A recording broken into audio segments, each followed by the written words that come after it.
Olá, amigos e amigas que curtem a TV LW. Estamos iniciando mais uma edição do nosso Café com Turismo, no contexto do nosso Turismo em Pauta, como vocês estão vendo aqui na nossa tela. E hoje o tema será Turismo Cultural. Estou recebendo aqui nos estúdios da TV LW nosso amigo, mestre Everaldo Marques, presidente da Liga Cultural dos Bois e Ursos de Arco Verde, presidente da Associação Cultural Boi Maracatu e presidente do Ponto de Cultura Boi Maracatu, que recentemente produziu um curta-metragem sobre a história das laúças, que é um dos componentes do contexto, né, da história dos bois, ursos e similares. A gente vai falar muito disso aqui. E junto com ele também recebemos aqui o produtor cultural, que também é assessor de imprensa da Associação Cultural Boi Maracatu, o nosso amigo Matheus Manuel. E nós vamos começar, Everaldo. Eu já tive a oportunidade de entrevistá-lo no nosso programa no mês de julho. Fui visitar o galpão onde funciona a fundação, aliás, o Ponto de Cultura. O Ponto de Cultura, né? Excelente, bem estruturado. Tive a oportunidade de visitar. Na época você estava apresentando a amostra, né, do Boi Maracatu, e tinha também a exposição sobre a história do Boi Maracatu, e algo muito bonito, foi muito bem visitado. E, aliás, você poderia já começar, eu já tive a oportunidade, porque todo o meu programa eu começo perguntando quem é o entrevistado, mas você já se apresentou quando do último programa, que teve uma audiência muito boa, graças a Deus. E qual foi o resultado? Qual é o saldo da exposição, daquela mostra sobre o Boi Maracatu, vivendo a tradição, mantendo a tradição? Qual foi o saldo daquele período? Foram 2 ou 3 meses de exposição. E fale um pouco sobre o saldo positivo dessa mostra cultural.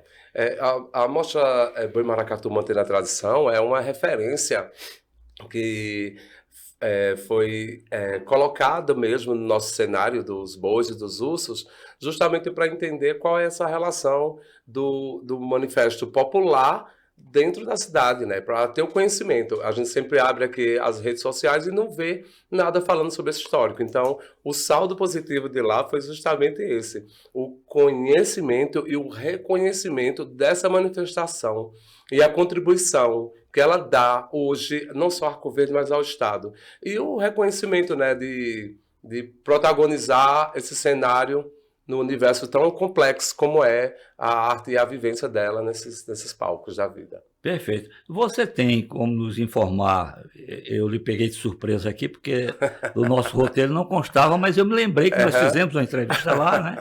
E então, você tem o saldo de quantas pessoas visitaram no período da exposição, quantas pessoas visitaram, e aí pode ser aproximadamente, evidentemente, e mostrando assim qual foi o público, estudante, professores, enfim, dando um certo destaque assim ao público que prestigiou a exposição.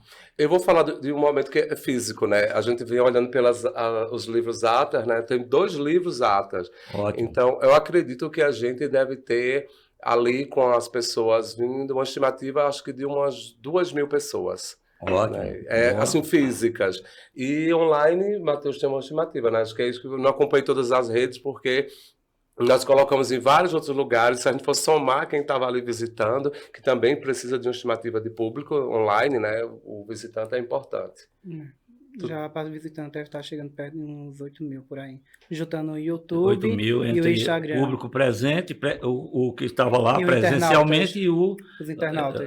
O que interagiu, né? Participou com... Perfeito. Com audiodescrição, né, importante, colocamos as barras de QR Code justamente porque precisava, né, ampliar os outros visitantes, e também com acessibilidade, com libras, né, então, e legendas para ampliar até onde quem conseguiria alcançar aquela história contada ali. É uma curiosidade, eu observei lá que o galpão é amplo. Sim. Certo? E você utilizou todos os espaços de forma bastante criativa, com relação à exposição do boi maracatu, mantendo a tradição. Sim. Mas agora, no período em que você não tem exposição, você usa o espaço, que eu chamo de galpão, mas Sim. também pode ser chamado de espaço. Você usa de que forma? Inúmeras formas. O senhor tem noção. Nós saímos de lá agora, estávamos VUCA. A gente saiu de outro podcast de lá.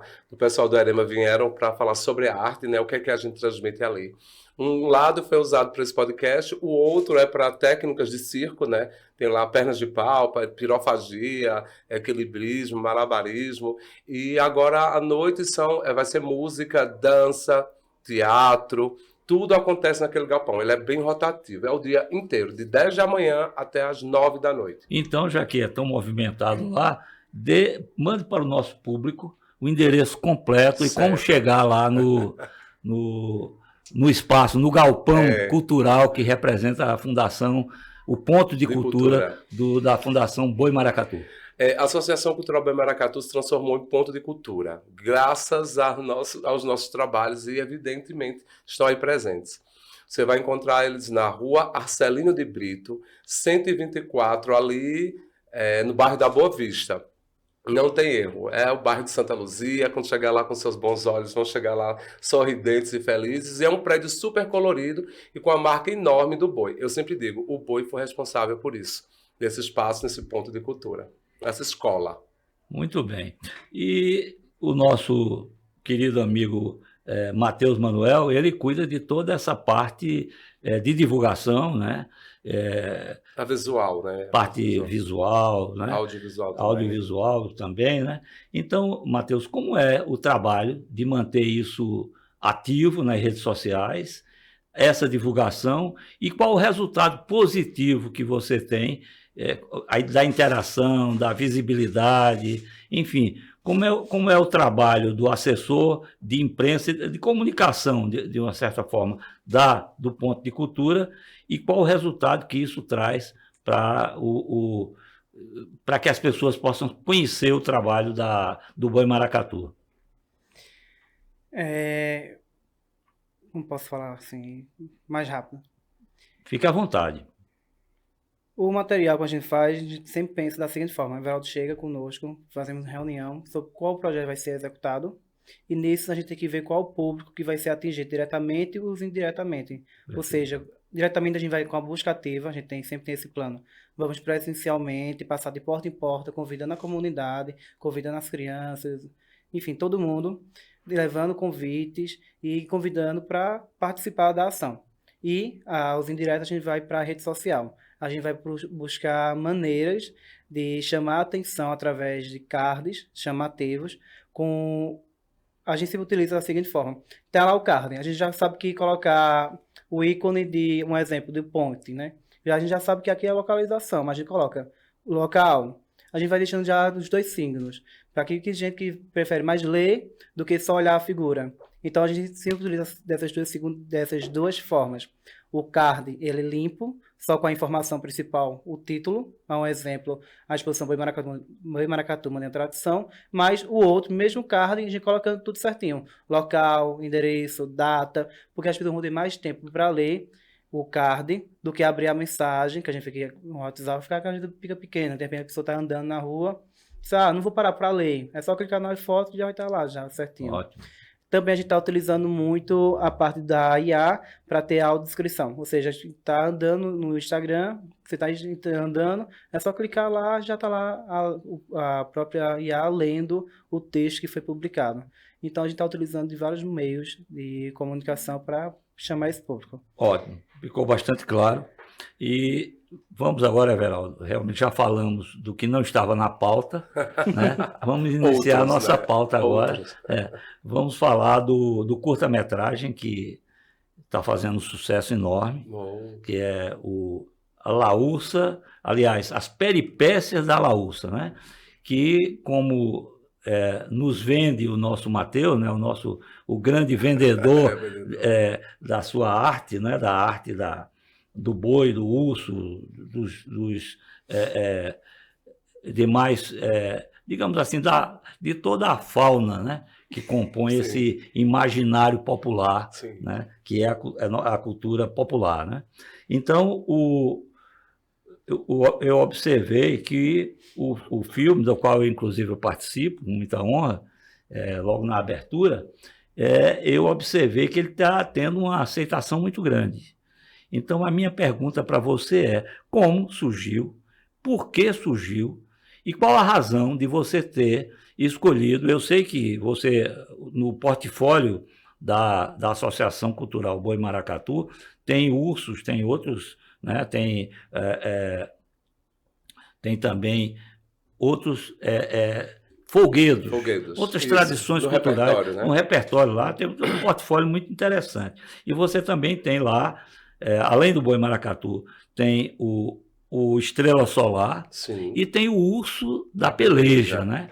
E me parece que o fato de fazer um filme, um curta-metragem sobre a Laúça, que tem uma história bonita e tal, ele basicamente foi em homenagem ao Urso da Peleja. Isso. Então eu queria que você falasse um pouco exatamente do que eu lhe perguntei no início.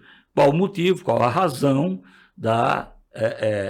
de fazer esse curta e por que a história da Laúça? Por que privilegiar, por que destacar a história das Laúças? Então, primeiro dizer que o senhor é um transgressor disso, né? O senhor tem uma partitura muito forte, presente nesse conjunto de informações que o senhor fala, porque é muito bonito quando o senhor fala a respeito desse tipo de trabalho, mostrando tanto que o senhor se importa, né? Vou chamar o senhor direto. Pode chamar o senhor de senhor, Pode né? ficar à vontade. Se me chamar de você, eu prefiro. Mas então, fica à vontade. Por favor, você fica mais íntimo aqui, né?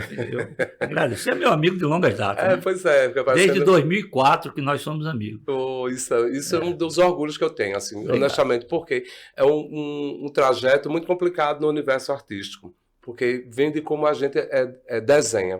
Foi muito participativo em muitas coisas, somou muito, né? Eu acho que muitos outros cenários lhe perdem, eu digo isso direto para todo mundo, lhe perdem pelo fato de não entender o quão importante o senhor faz parte desse cenário. Obrigado. Outra coisa é a respeito do filme. Por que fazer um filme, né?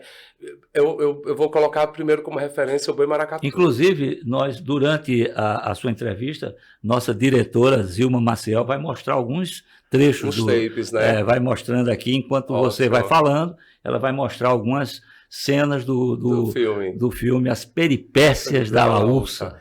Eu vou começar primeiro com um dos repertórios que a gente fala, que é do Cavalo Marinho. O Cavalo Marinho, a gente sofreu alguns comentários bobos a respeito da nossa participação de um cavalo marinho dentro da cidade.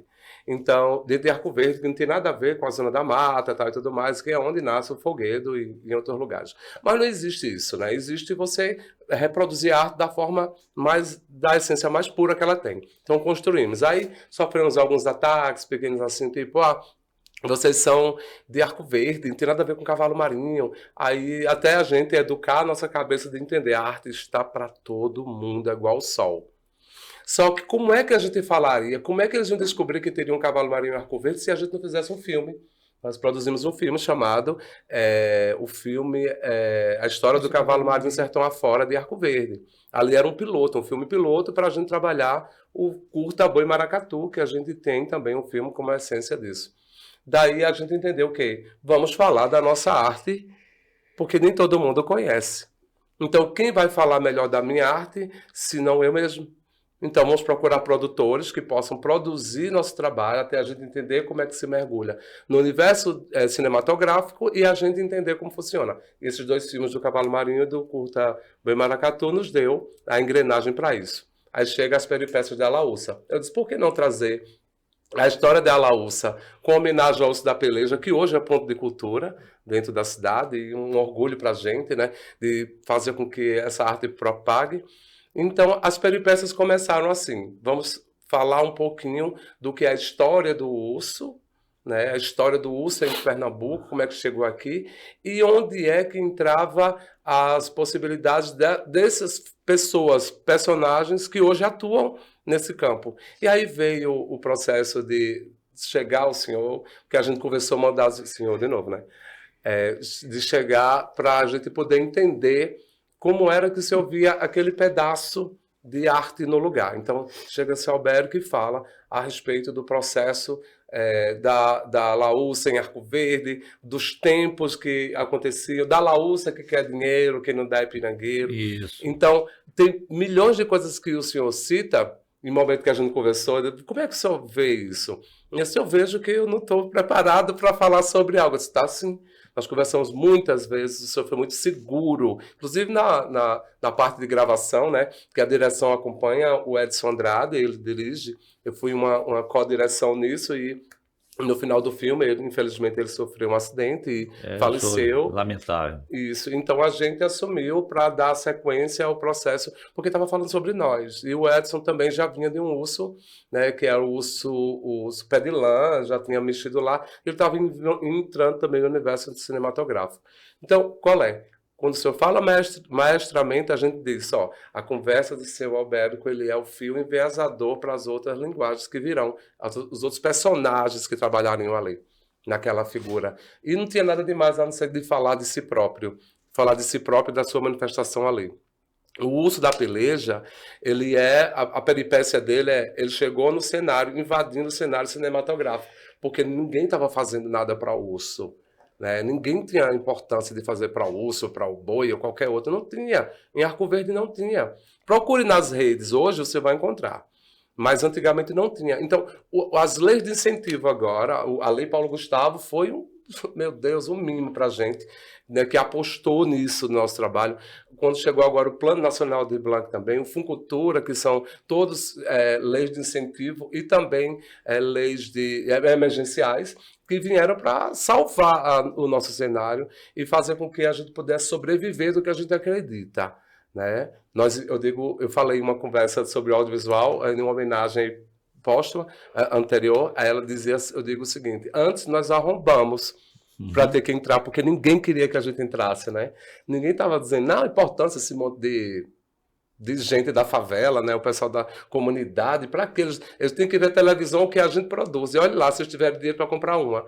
Aí a gente disse, não dá para olhar no espelho e entender que a nossa cara vai ficar feia a vida toda, vamos melhorar isso.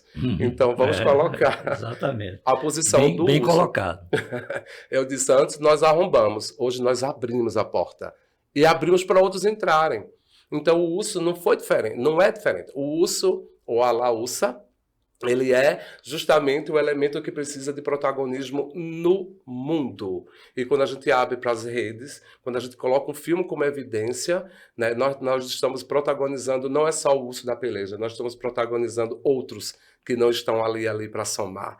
Né, que não estão ali, que não querem somar, quer dizer. E eles não podem estar ali porque não estão sendo colocados visivelmente, mas estão sendo representados por uma figura. Perfeito. Manuel, o Matheus Manuel, né, para ser mais específico, como eu estava em Recife, recebi o convite, não pude ir, parece que o lançamento foi no dia 21, no domingo, dia 21. Então, faz aí já uns 10 dias que o filme foi lançado, praticamente 15 dias. Como foi que aconteceu o lançamento, onde aconteceu o lançamento e qual foi a repercussão e a movimentação, que público participou e como foi a repercussão desse lançamento? O lançamento, naturalmente, foi num determinado local, num bairro, mas no São Francisco, né? Antiga Vila do Presídio. Como aconteceu? Como foi lá, como diz meu amigo aqui, como foi a muvuca toda lá de apresentação do lançamento do curta? A gente iniciou a semana já convidando as pessoas da comunidade, que nosso meio de comunicação já tinha falado já antes, já é dessa forma, passar comunicando na comunidade e também divulgando na rede social. A gente, enquanto divulgação, a gente foi planejando fazer uma brincadeira no final. Como é a parte mais lúdica, né? Porque a gente é uma linguagem da laúça, então a gente preferiu levar mais para esse lado mais infantil. A gente enfeitou o espaço, colocou vários ursos, que são de amigos nossos, e colocamos acessórios e elementos do próprio urso da peleja para lembrar essa brincadeira. E vamos fazer uma festa. A gente fez basicamente como se fosse uma festa das crianças. Enfeitou de doce, distribuiu, fez a muvuca, como a gente fala, né? Isso. E no final, a gente foi lá e fez uma brincadeira com o próprio urso da peleja. O urso saiu da parede e criou vida junto com as criançadas. Uns que já sabiam as coreografias, outros que não sabiam entrar nessa onda. E nisso foi crianças, adolescentes, idosos também participaram. E a gente acabou fazendo um lançamento muito bacana e positivo, como também uma contrapartida do que é só lançar o vídeo na internet e deixar ele lá. A gente tem que envolver a comunidade da qual faz parte, porque sem eles o que a gente está fazendo não é possível, porque a gente sempre depende de pessoas. Ok, então pelo visto foi um sucesso enorme, né, o lançamento do... Vamos ter outros lançamentos assim, lançamentos eu digo em outros locais, em outros bairros, ou você pretende, além que eu vejo que está lá no YouTube da Fundação, da Associação Boi Maracatu, né? Eu falo futura fundação, né? A ideia é essa. Com certeza o caminho é esse, né? Associação, instituto e no futuro uma fundação. Um pontão de cultura. Exatamente. Mas você pretende levar o filme além das redes sociais, levar para outras comunidades? Então, eu falei o possível pontão de cultura, né? Acho que é a nossa possibilidade de ter esse espaço bem mais amplo. Mas nós temos cineclubes.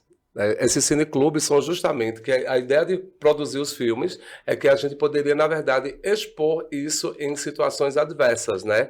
Em momentos de festividade.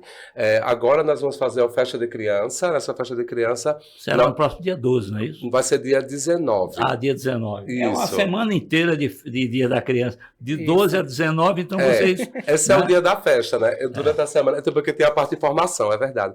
Dia 12 vai ser onde a gente vai começar a fazer nossos trabalhos de formação. Dia 13, né? na segunda-feira. Né?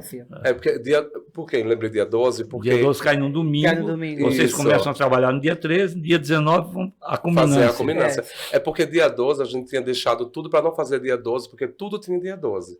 Então, quando eu sempre resisto a esse 12.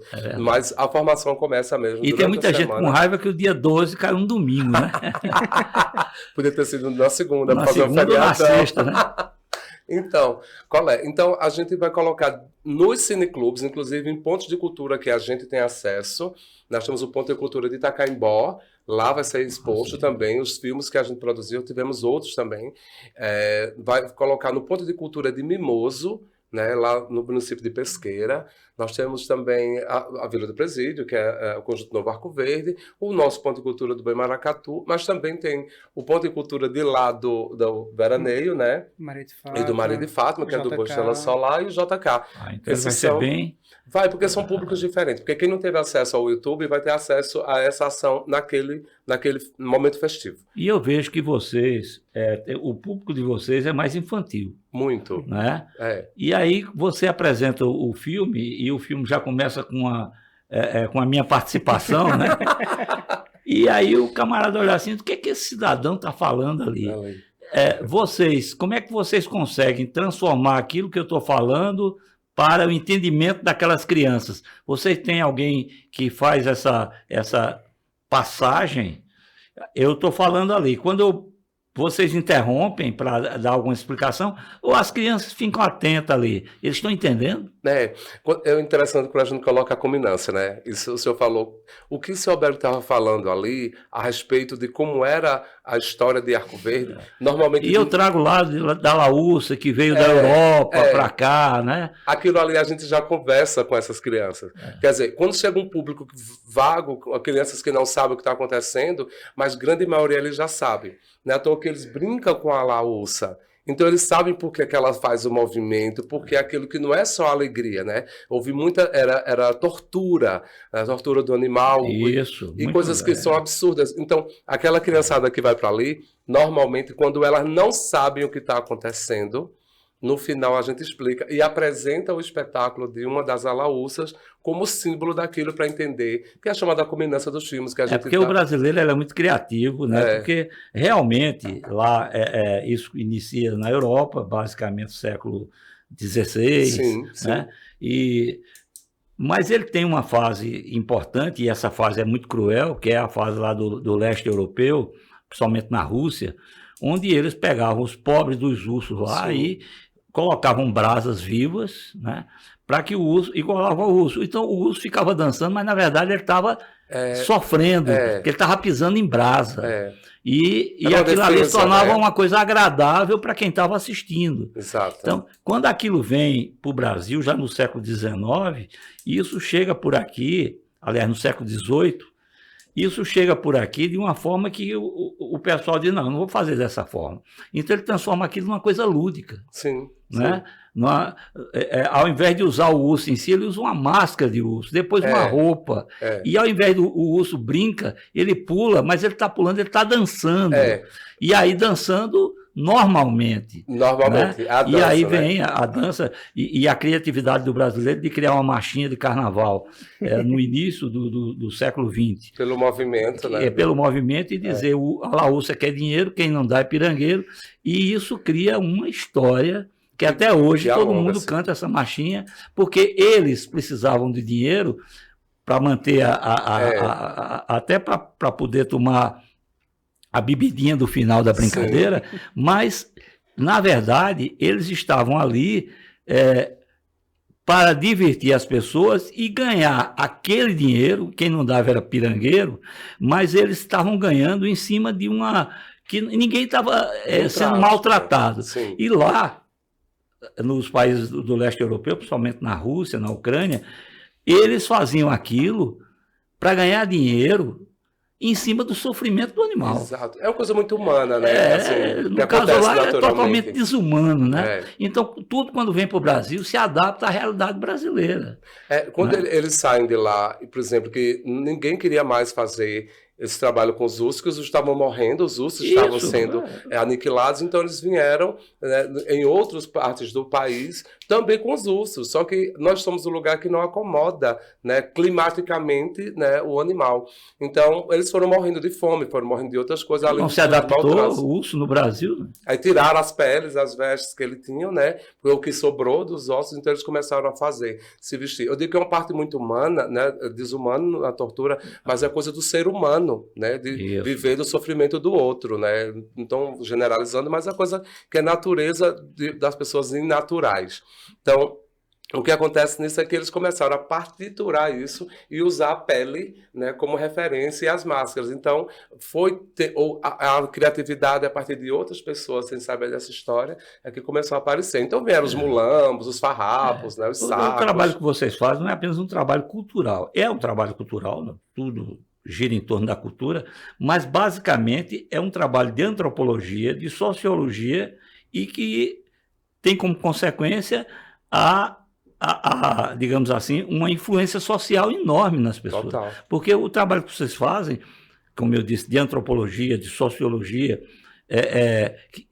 eles se transformam num trabalho de vocês, com essa arte, contribuir com as pessoas. O trabalho que vocês fazem em pontos periféricos de Arco Verde, como a Vila São Francisco, como o bairro da Boa Vista e Santa Luzia, fica ali vizinho. Sim. E o trabalho nessas regiões, como vocês estão fazendo agora, em Mimoso ali, é mais para Arco Verde do que para Pesqueira, mas é município de distrito ali, povoado de Pesqueira.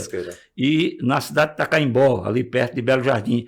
E em outras cidades, faz com que vocês façam um trabalho de inclusão social, trazendo jovens, crianças, futuros jovens que podiam ser desvirtuados e levados para o ambiente da droga, do crime. Sim.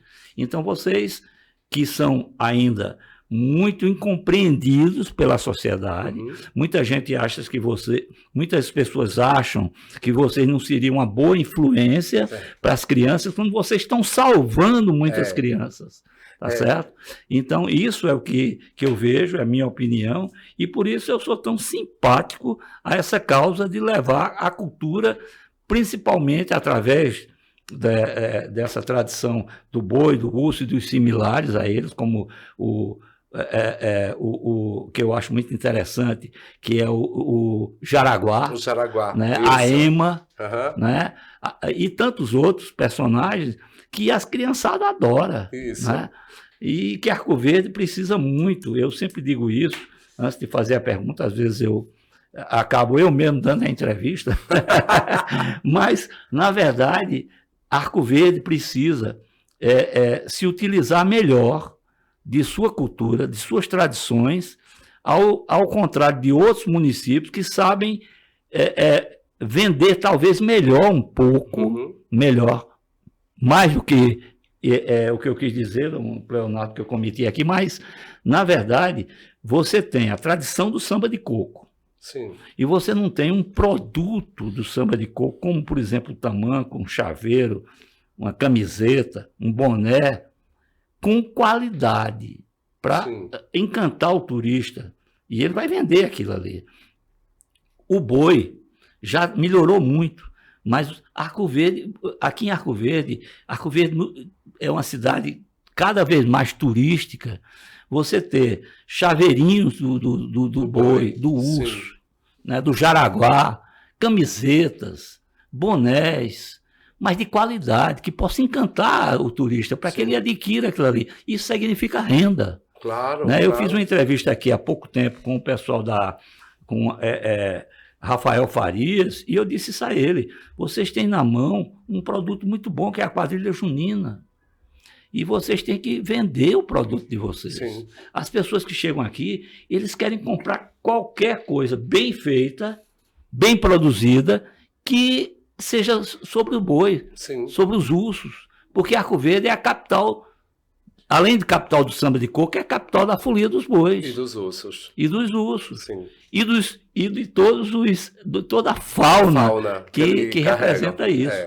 Então, dentro disso, já que a gente está aqui nos encaminhando para a parte final do nosso podcast, eu perguntaria a você exatamente quais são os projetos, os dois fiquem à vontade para falar, quais são os projetos que a Fundação, a Associação Boi Maracatu, através do Boi Maracatu, do Boi Estrela Solar, do Urso da Peleja, do Boi Estrelinha, que é o boi do nosso Mateus, né, que passou um tempo, era de Arco Verde, foi para Tacaimbó, voltou para Arco Verde, né? Mestre Márcio foi o fundador e você é um dos alunos de Márcio, que nos deixou muito cedo, faleceu ainda muito jovem, e tantos outros que estão na esfera ali no conjunto de atrações da associação, mas também da Liga Cultural, da qual você é presidente. Sim. Então, quais os projetos que vocês estão preparando, as ações, os projetos que vocês estão preparando para o Natal, período natalino, as pessoas podem agora estranhar, porque eu estou perguntando para o período natalino, e principalmente para o período carnavalesco, que, se brincar, é amanhã. Sim. O tempo está tão célere, está passando tão rápido, que quando a gente fala em carnaval, ninguém se assusta, porque o carnaval é amanhã.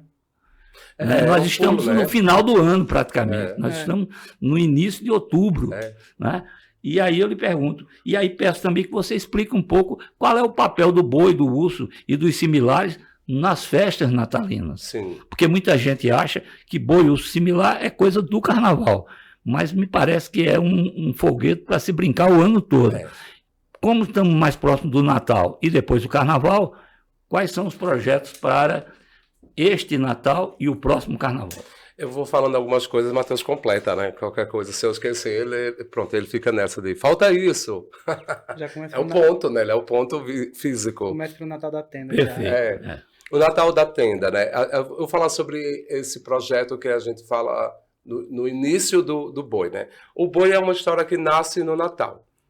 A gente, quando fala do Natal, a gente está sintetizando e sincretizando mil coisas. Então, o boi, ele nasce no Natal, ele está na manjedoura, ele está lá em Cristo, ele está presente em todos os atos ali. E depois do Natal, porque a gente chama do nascimento de Cristo, então ele acompanha esse processo, então ele vai parar no Carnaval. Entre o sagrado e o profano, ele chega no Carnaval. A Festa de Reis é a sequência quando fecha o período natalino. É o início do ano, né? O ciclo natalino encerra na Festa de Reis. Aí você diz, por quê? Porque quando ele nasce na Lapinha, vários bois ali, eles nascem nesse período natalino, para fazer as brincadeiras, para fazer Então, pessoal, não estranhe quando você chegar numa festa natalina e tá lá os grupos de bois dançando, se apresentando, Faz parte. Faz parte totalmente. Existem várias outras filosofias que não caberia no nosso tempo aqui falar. Mas, resumidamente, é isso. O boi está presente no nascimento ali de Cristo, mas quando ele vai para a queima da lapinha, os outros bois, que são bois de reizado, aparecem por conta da festa de reis. Então, todos aparecem ali. Porque são linguagens diferenciadas, baseadas na cultura religiosa, entre o sagrado e profano, são coisas que se misturam e se encontram. Por isso que o boi margeia nesses campos. Aí chega no carnaval. No carnaval já é um carnaval de máscaras, é um manifesto profano. Então, o boi entra presente também, mas com essas linguagens natalinas envolvidas. E quando chega, depois ele pula para o São João, que é a festa de São Marçal, que é a festa de São João, que é a festa de São Pedro, onde as festas juninas estão muito presentes também na brincadeira do boi. Um maior exemplo que temos, que nós não brincamos em todos os períodos cíclicos, é o boi garantido e caprichoso, que estão muito presentes nesse desenvolvimento aí. Parintins, lá no Amazonas, no estado do Amazonas. Nós estamos presentes muito aqui no carnaval, então nós somos boi de carnaval. Aí tem um boi de matraca, tem um boi de máscaras, que é o Santo Antônio de Odivelas, então, que é o boi de 4 patas. Tem várias linguagens de bois que contemplam baseado na cultura e no tempo desse povo ali, né? Que tipo de boi? Tem o boi de buzina em Pernambuco. Tem 19 modalidades. Então, tem inúmeras outras que contemplam o marco presencial dos bois. Aí o concurso e outras coisas são outros processos. Aí vem os projetos. Os projetos são baseados nesses tipos de... Faltou o folclore e até retornar ao Natal. Finaliza o Natal. O folclore tem a linguagem brasileira, né, de todas as linguagens, que o boi está presente. E aí, é por isso que a gente fala do envezamento cíclico, porque a gente sempre coloca Natal, Reis, aí Carnaval, São João, volta para o Natal. Aí a gente tem o folclore nesse ato. Mas se você colocar a festa da quermesse de tal lugar, vai colocar a festa de não sei quem, a festa da criança de tal lugar. Então, normalmente, esse boi está muito presente. Principalmente em Arco Verde, que tem a linguagem de boi muito forte. Exatamente. Aí, a terra dos bois, a folia dos bois em Arco Verde.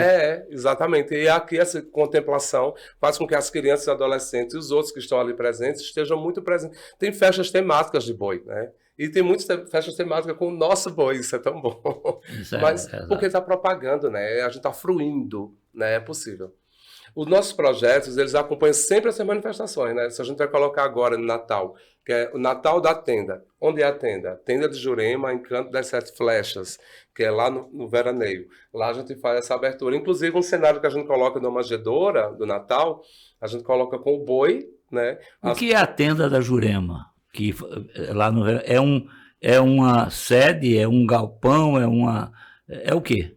É um espaço religioso que foi transformado em construíram um espaço lá. Isso. E lá as ações acontecem como de mais outras manifestações. Né? Existem os adeptos religiosos do lugar, mas lá os cineclubes, as apresentações artísticas e atividades que são complementares dentro desse manifesto cultural religioso é muito envolvido ali, naquele Quer dizer que aí essa tenda envolve a religião afro-indígena. Né? Afro-indígena e cultura e manifestação popular. E aí tudo funciona em torno da tenda, então. Tudo, né? O período de atos religiosos é um período muito, muito isolado, mas o trabalho social é muito expansivo. Exatamente. O trabalho de inclusão é muito forte. Muito presente. Então, vocês estão preparando isso para o final do ano. Para o final do ano, exatamente. Mas também estamos com o cavalo marinho, sertão afora, que é isso que eu falei no início. E o cavalo marinho, ele é uma propagação disso também, né? Da linguagem do boi e do cavalo marinho no processo construtivo. Esse cavalo marinho sai lá da região de mata e principalmente da região litorânea. Sim. E vem sertão afora, expandindo seu espaço cultural e adentrando os sertões. E isso é muito interessante, porque turisticamente é interessante, porque o viés turístico ele vai saindo da área de praia, sol, como sempre, todo mundo acha que o turismo está nessa região litorânea, mar, sol, etc. Mas não, tudo vem de lá para cá e também vai daqui para lá. Exato. Isso é uma via de mão dupla. Sertão afora, Agreste afora, né? Está tudo Exatamente. presente, litoral afora. É porque, na verdade, trazer para cá, a gente está propagando também a linguagem que está muito conhecida naquele lugar. É como os maracatus. Você vai encontrar em vários lugares uma semente de maracatu em algum claro. lugar. E acho que precisa disso mesmo. Igual os bois. Os bois Você tem um caboclinho aqui, tem né? o caboclinho também. Faz parte do portfólio de vocês. Faz parte. O caboclinho da Jurema, ele nasceu para essa tenda de Jurema e também está no caboclinho de Jurema, lá em Mimoso, no território indígena. Ele está muito presente ali, entre a dança, os ritos, muito presente. E também tem um novo espetáculo, né, que a gente também usa ele também como cortejo, que é o Canto para os Malungos. E ele está muito presente também nessa linguagem religiosa que contempla a fé do nosso povo. O trabalho de tradicional. vocês é muito diversificado, pelo que eu estou observando.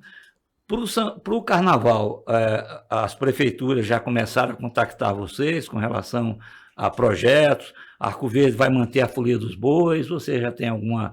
Eu vi, por exemplo, essa semana, o secretário de Turismo, Pedro Brandão, o secretário de Cultura, atual secretário de Turismo da gestão do Hélio Maciel, atualmente na gestão Zeca Cavalcante, né, que é a gestão 3.0 de Zeca Cavalcante, e ele é secretário de Cultura. Então, ele veio lá da gestão de Wellington, continuou na gestão de Zeca, só que ele deixou de ser secretário de Turismo e passou a ser secretário de Cultura.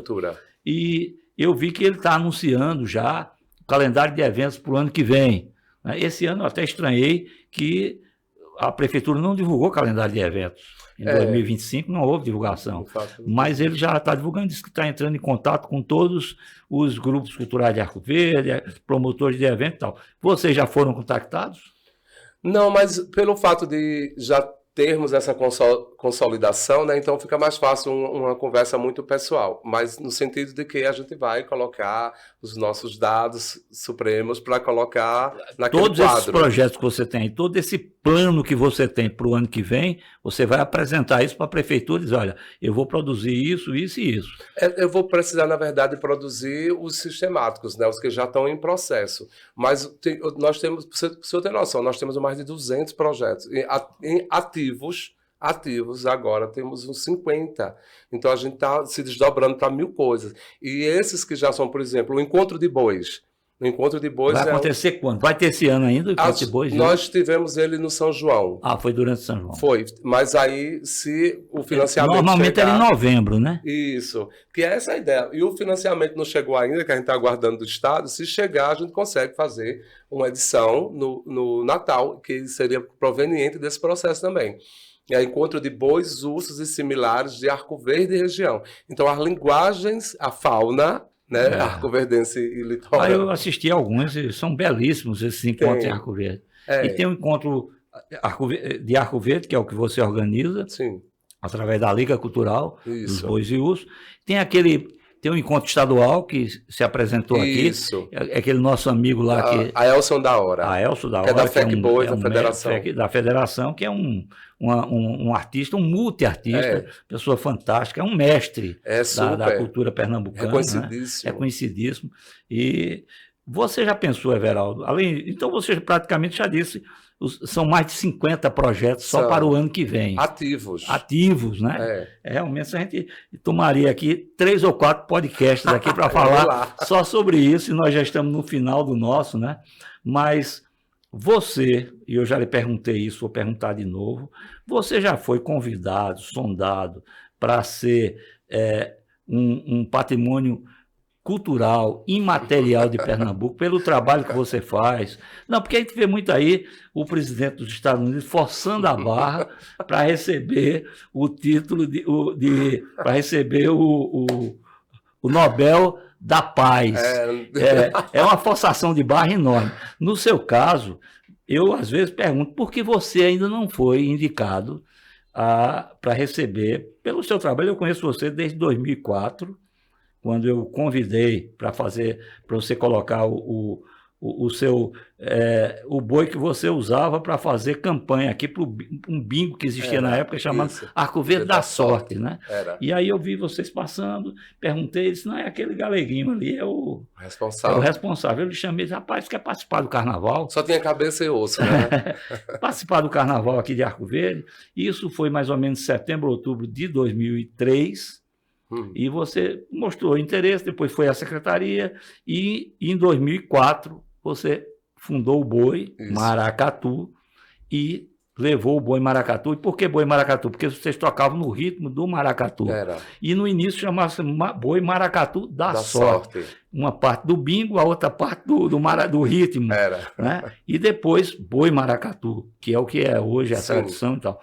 Esse teu trabalho que vem lá de 2004, do meu conhecimento, que já existia de antes, e tudo que você realizou até hoje, eu realmente me surpreendo que você não tenha até hoje sido citado, indicado ou sondado para se transformar num patrimônio imaterial, cultural de Pernambuco, representando a cultura não apenas de Arco Verde, mas de toda a região. Aí eu pergunto, você já foi pelo menos sondado? Então, eu até agradeço, assim, eu acho muito bacana. Porque não, mas eu digo isso sinceramente. Eu sei, não, é isso porque a gente gosta, eu gosto de ouvir o outro, a gente sempre tem que saber o que é que o outro pensa sobre você, né? Eu acho isso. Eu acho que eu sou um propagador dessa arte, um fruidor disso, eu sou incansável. A gente pergunta, o que é Everaldo para Everaldo? Pronto, eu sou isso.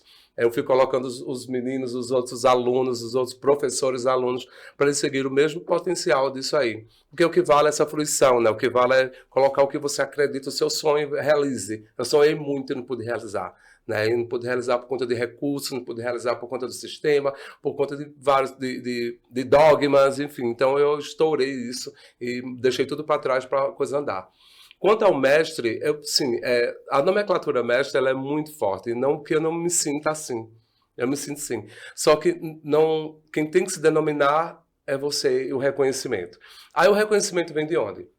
Vem de quando abre-se editais e você se inscreve. Eu vejo aí a mestra Severina Lopes tentando vários anos para ser merecidíssima. Né? Eu até pensei que ela já é. Aqui tem o mestre Assis Calixto. Sim. E Dona Severina merece demais. Ela competiu. Existem editais de competição, né, Matheus? Então ela competiu, já vem competindo vários anos. A gente até existem apontamentos de outros grupos e manifestos que podem assinar, dizendo eu apoio a candidatura dela enquanto mestra da cultura, reconhecimento. Então, nós tentamos, ela ainda não conseguiu, ela não conseguiu, mas ela foi homenageada pelo Pernambuco, meu país. Entendeu? Aquilo foi um apontamento muito de outros artistas que aconteceu ali, simbolicamente não. Em exercício da função, a mulher que ainda está na vivacidade, né? Ela está potente ali. Então, é uma luta que vai demorar muito tempo, mas eu acho que ela não é a minha luta ainda. Eu acho que a minha luta é fruir ainda, é continuar fazendo do pequeno o grande.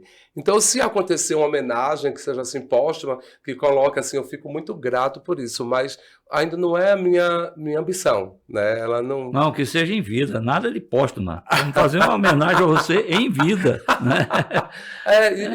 Pronto, é uma das coisas por isso que eu Dona Severina urge que alguém faça, que Pernambuco, o meio cultural, o movimento cultural de Pernambuco reconheça que Dona Severina merece receber uma homenagem em vida. Agora, porque ela é uma das maiores representações culturais de Pernambuco. Total, uma amiga, protetora. O samba de coco, inclusive, que é uma coisa extraordinária, um grupo centenário.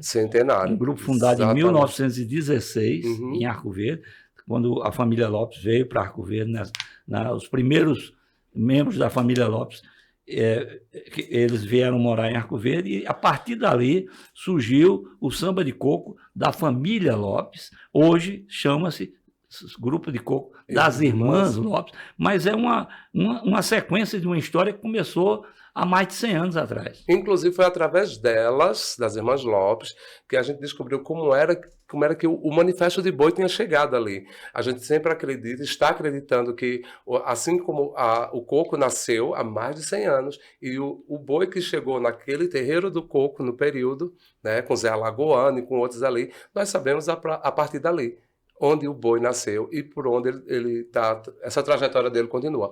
Então, é importante esse questionamento, claro, mas eu ainda acredito mesmo que eu tenho muito mais a fazer agora do que pensar nesse protagonismo que, que é necessário. Mas vamos continuar sempre mostrando a importância desse reconhecimento e que ele não tarde. Tá certo? Eu estou sendo já homenageado aqui nesse momento, então já vale muito. Eu é que agradeço por você achar que eu estou, mas aqui eu não estou lhe prestando nenhum tipo de homenagem gratuita, Sim. porque eu conheço sua trajetória e o que eu estou falando aqui é um sentimento, uma coisa que algo que eu estou falando de forma pessoal e, ao mesmo tempo, faz parte do meu conhecimento da sua trajetória de vida. Obrigado, então, isso é uma coisa que eu estou falando de dentro de mim. Toma até um café. Porque eu conheço a sua história e acho que a sua história realmente é uma história bonita e que merece todo o nosso reconhecimento. Tá certo? Obrigado. Então, já que a gente está praticamente chegando no final do nosso podcast Café com Turismo, né? Eu gostaria de abrir os microfones, que já estão abertos, para que vocês pudessem fazer as despedidas de vocês, começando por Matheus. Matheus pode, inclusive, a partir do momento que vai se despedir, também aproveitar para convidar todos para que continuem assistindo e dizendo onde está lá hospedado, quais são as plataformas digitais que hospedam o filme As Peripécias da Laúça. Então, dentro das suas despedidas, você faz aí um convite especial e também aproveita para convidar as pessoas a ajudarem essa festa da criança, que vai acontecer no dia 19, dizendo onde você pode acessar o QR Code para doar fazer alguma doação. Eu prometo que vou fazer a minha doação, sim. Obrigado pelo convite. Todo o material que é referente às peripécias na Laúça, ele está hospedado no YouTube, inicialmente, e a gente está vendo outras plataformas ser colocadas. E inicialmente é o YouTube que a gente tem mais facilidade e um público mais amplo, porque se torna de forma gratuita. E na Associação Cultural Boi Maracatu, vocês colocar lá www.youtube.com/acbm, você já entra direto na página e lá vai estar todo o material. E também no Instagram. No Instagram está Ponto de Cultura ACUP, ACUP, que é a Associação Cultural Urso da Peleja. E é o seu ponto de cultura. Também está lá seu material. Sim, repete a pergunta de novo. Não, isso, as despedidas. Pronto. Então, também aproveitando, né? Bora embora. A gente está realizando a nossa 6ª festinha das crianças, que é lá na comunidade do Veraneio, uma comunidade carente. E a gente está fazendo as divulgações, andando no comércio, à procura dos nossos amigos, para poder arrecadar. A gente fazia primeiro semáforos, só que agora o trânsito de Arco Verde está um caos muito grande. É verdade. A gente está procurando outros meios de como conseguir. A gente sabe também que tem outras pessoas na cidade que também estão pedindo suas doações, né? Então a gente está competindo com várias pessoas. Mas se vocês quiserem ajudar, pode falar. O rapaz vai voltar aqui do ladinho, viu? O número. É 819-9375-5933. É o banco PicPay, Matheus Manuel da Silva. E a gente vai realizar agora dia 19 de outubro. Vai cair agora no domingo a 15. E vocês todos estão convidados. Pipoca a gente já garante, viu? Se quiser levar também pula-pula, brinquedo, vocês podem levar o que vocês quiserem. Também o endereço para receber a arrecadação. Qualquer coisa, né? Roupa, sapato, o que vocês quiserem. De bom estado, novo, vocês que decidem. Vocês que vão divulgar. Para qualquer, não específico para criança, não. Hoje, qualquer um. A gente vai fazer doação pode bingo, cesta básica, 1 quilo de alimento, o que vocês quiserem doar, o coração permitir, bora-se embora, a gente vai arrecada. No dia a gente faz a doação. E, claro, tudo é divulgado. Se vocês também quiserem assistir essa temporada, no YouTube é Tenda de Jurema, que vai ser TJ, Encanto das 7 Flechas, e até também no próprio Instagram. Tá todo o nosso portfólio lá de tudo que a gente desenvolve. Então, bora embora e doa. O Alberto vai doar já um dinheirinho, já uns 100 mil reais, pra gente poder já executar durante 10 anos. E é isso. Muito bem. Parabéns pelo seu trabalho, Matheus, que também é um trabalho que merece reconhecimento de todos nós. Você ainda é muito jovem, tem um caminho muito longo pela frente, mas parabéns pelo seu trabalho. Everaldo. Então, Matheus é um tesouro, né? A gente tá falando de Matheus, mas ele aproveitou gente, como diria, gente da melhor qualidade. Da melhor qualidade. Toda vez que ele chega, ele tá conversando, aí ele diz assim, aí de repente, no meio daquela conversa, o que ele tá falando com aquela outra pessoa que eu não tô entendendo, aí pedindo ajuda para a festa. Ele já tem tudo decorado do que vai pedir e aonde. Então, na verdade, é o seguinte, eu agradeço demais a TV LWcast, né? O Café com Turismo com o Alberto Pacheco é de extrema importância, né? Nesse momento de comunicação, de telecomunicação, para que a gente possa alcançar diversas outras pessoas que não têm acesso a um cotidiano, né? E esse é um cotidiano. A televisão é importante, né? E também para a gente, né? Porque a gente está acostumado a ver outras coisas na TV que não é normalmente falando sobre nós, sobre nossa terra, sobre nosso povo. Eu escuto muito Magno Martins, não sei se era possível falar. Mas pode falar, fica à vontade. E o Magno, é um parceiro da TV LW. Nossa, é muito bom, Vilo. Ele apareceu esses dias lá, na homenagem lá no CGA, né? E eu disse, mas eu vou dar um abraço nele, mas não tive nem coragem, não sou tiete, então, mas eu adoro ouvir o programa dele, é muito produtivo, é muito construtivo. Isso garante também as forças que a gente tem filosóficas para funcionar muito mais. E aí a TV e esse espaço aqui para a gente, onde é que a gente estaria hoje, meu Deus, falando sobre o quê? Sobre boi, sobre urso, sobre coisas que muitas vezes, quando o senhor falou aqui, espero mesmo que as pessoas entendam a importância dessa manifestação, né? E que esses dogmas, esses preconceitos sejam quebrados, porque nós somos reprodutores do bem, né? A ideia de mostrar com que seu filho, seu parente ou pessoas que estão lá, já que não está presencialmente, use as redes, né? As redes vai te fortalecer e nos fortalecer. Fortalece seu conhecimento e fortalece nosso trabalho. Então é por isso. Projetos são projetos, já está dizendo, mas os sonhos eles estão sendo realizados. Esse é um deles hoje.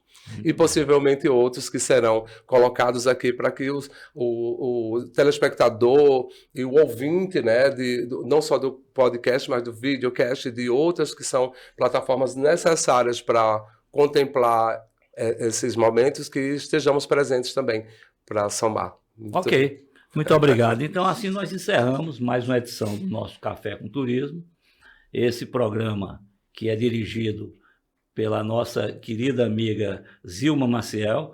A partir de amanhã, Zilma prepara alguns recortes, e esses recortes, a partir deste sábado, esses recortes serão exibidos no Instagram da TV LW, e em collab, se possível, com a própria Associação Boi Maracatu, e nesses recortes vocês vão ver toda a programação que nós fizemos nesta sexta-feira, reproduzida em cortes especiais até 3 ou 4 dias aí de apresentações. Então, agradeço pela atenção de todos e até o próximo Café com Turismo.